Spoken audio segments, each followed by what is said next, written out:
Oh, I bet. Hi, this is Steve Mariucci, and you're watching Bay Area Sports Wrap. We were Super Bowl champion, and they can never take it away from you. Maybe the fact that we'd chased it so long made it bigger to us. It was the greatest feeling in the world.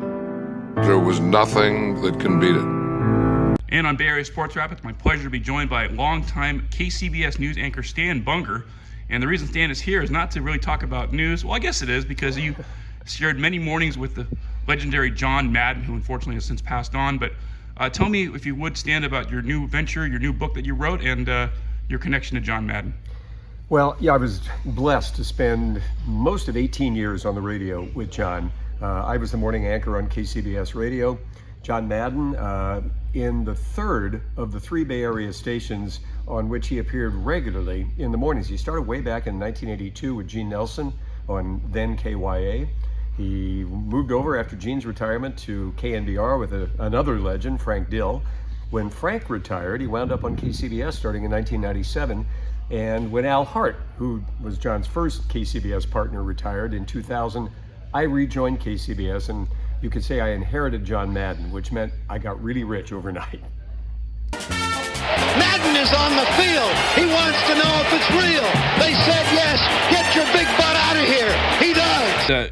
If you would, just tell me what it's been like all those years to have a relationship with Coach Madden. And, you know, because when people think about him, they think about his connection to football, whether he was the legendary coach of the Raiders or his years as a CBS and then Fox analyst, and then of course his video game, which I think most people today would associate him with. So just tell me about all kind of whatever kind of stands out to you. Well, you know, what's interesting about everything you just mentioned is that the longest single career of all of his careers, and you have to also include TV ad pitchman, you know, for Tenactin and Light Beer and Ace Hardware, of all of those careers, the one he did the longest consecutively was Bay Area morning radio guy. And one of the things I wanted to look into in the book, Mornings with Madden, my radio life with an American legend, is why did he do it? I mean, John Madden was the voice and face of football on television in America. He had the video game and everything else going on. What made him show up at 8:15 every morning, reliably, I might add, for all of those years? And one of the answers, as it turns out, really is that he gave him a place to communicate in a way that he couldn't on television. He had 12 or 15 seconds after every play to use the telestrator and say boom and tell you where Nate Newton went and all that. But on radio, he had 5 or 10 or 12 minutes to do and say whatever he wanted. And he had a really agile mind. He was a very curious guy. Stuff would pop into his brain that wouldn't pop into the rest of our brains. And he was unafraid to ask questions and tell stories, and it made for really great radio. Yeah, that's awesome. And I listened to Madden all those years too, and starting with KNBR before you guys started. What's the one thing I guess you miss about not having Madden, you know, or even, of course, I know it's been a few years since you worked at KCBS, but that was a real special relationship, wasn't it? Well, it was, and to be honest with you, I think while it was going on, like a lot of other things in life, you do the same thing every day and you don't truly appreciate the value and the joy of what you're doing. I do know that I look forward to 8:15 every morning, probably in a somewhat unhealthy way. I mean, I like my job plenty, and I love telling stories on the radio and being at an all-news station with the quality imprint of KCBS. But that 8:15 segment was where things really got fun because they were unpredictable, they were human, and I was along the way learning a lot more about how to be a better broadcaster from a guy who never started out to be one. Let's not forget, John wanted to be a teacher, and then coaching kind of happened, and then he got really good at that, and then everything else just sort of rolled out of that. And yet I thought he was the best broadcaster I ever worked with. He didn't set out to be one. He became an incredible one because he was observant, because he understood the boundaries, and also understood how to color outside the lines a little bit, which really worked to great effect. My personal relationship with him, you know, it was on the radio for year after year after year.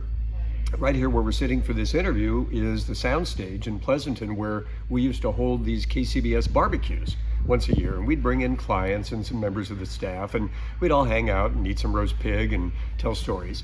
And then later, after John retired from television in 2009, he built this contraption with, I don't know, 10 TV screens on it. We'd come out here once in a while and watch Sunday football. And these were not formal. I didn't go to lunch with it, let's put it that way. What I did was kind of be able to hang around in low-key settings and begin to just absorb more of him, the human being. After he passed was when I really realized that I think I'd probably missed an opportunity to develop a better personal relationship with him. I thought of him as a busy guy with a life and a family and manifold interests, and we had a work relationship. Turns out he thought more of me than that, and I was never really aware of that until I was told that by a lot of people after his passing. Any particular anecdotes that you want readers to take away from your book? You know, there were so many great stories. I think if I can lump them together, I'll do that, and then I will tell you one that I really loved. And the lumping in part was the fact that there are people, and anybody who's watching, listening to this interview right now probably has a Madden moment from our KCBS years that they remember. When I sat down to write the book, I had 4,000 or 5,000 recordings of our broadcasts on KCBS. I was able to upload them to a cloud-based system and have them transcribed. People would tell me, oh, do you remember the time that he, and then they would tell a story. So I'd go search for those, and what I was finding was these people had remembered these stories almost word for word 25 and 30 years later. That's really remarkable. I think the incident that really sticks in my mind, and I did write about it in the book, was the time when John was vectored. Well, he was on his way home from a game, I think in Green Bay. Might have been Detroit, but I think it was Green Bay. So he's on the bus. A bunch of his buddies from here in the Bay Area are on a private jet, and they land in Lincoln, Nebraska, and the plan is we'll all meet up there and have lunch. So the buddies get there first and decide to go to an unremarkable chain restaurant. But I've already heard from a friend of mine who went to college at the University of Nebraska who says, no, you got to tell him to go to Misty's in Lincoln, Nebraska. And so I tell him that on the air, and I say, and John, maybe to kind of drive this home, we've got Jay the bartender from Misty's on with us. Well, Jay the bartender proceeds to sell John Madden on the idea of just driving to downtown Lincoln and going to Misty's. John then finds out that his buddies have heard that while they're waiting at Perkins, and because somebody in the Bay Area has called them and said, hey, John's going to Misty's, you better get over there.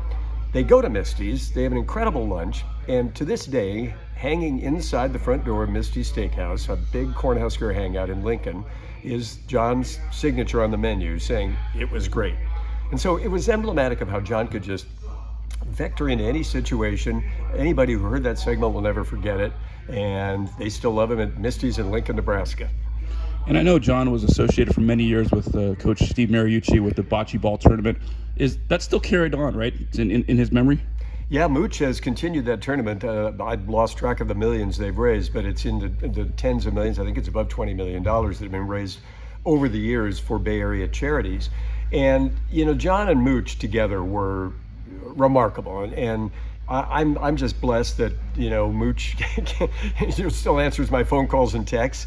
And in fact, he was able to connect me with Peyton Manning, who wrote the foreword for the book Mornings with Madden. So there's this circle of people that, you know, became part of the Madden universe. And Mooch is definitely like that. It's like an honorary family member.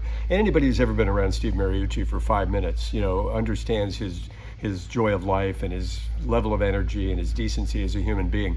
So to be able to hang out with him a little bit while we launched the book here in Maddenland, all of this is, I'm still kind of processing it. It might be a few days before it really settles in, you know, what a big day this is.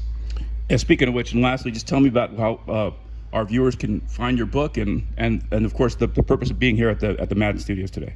Yeah, the book is called Mornings with Madden, My Radio Life with an American Legend. It's from Triumph Books. It's at all of the usual online sources.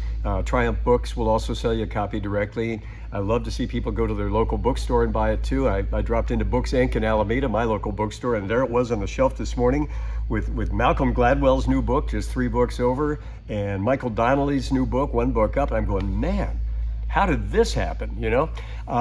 The point of this exercise here was to bring together as many people as we could from sort of the history of the John Madden radio shows, former KCBS people who were part of the crew who put the barbecues together, friends and family, and just sort of get together in John's memory, but more importantly, in the memory of his radio days, because I think he gave the Bay Area something remember, only we had this here in the Bay Area. This wasn't a syndicated show. You had to live in the Bay Area to hear these shows over all those years. And so to be able to gather here, you know, on hallowed ground in my mind, and have an evening that talks about John and his radio work, to me it's about as perfect as it gets. You're watching me, but you need to be watching Bay Area Sports Wrap. Bay Area Sports Wrap on YouTube. Like and subscribe, and there's a good chance you might get to heaven.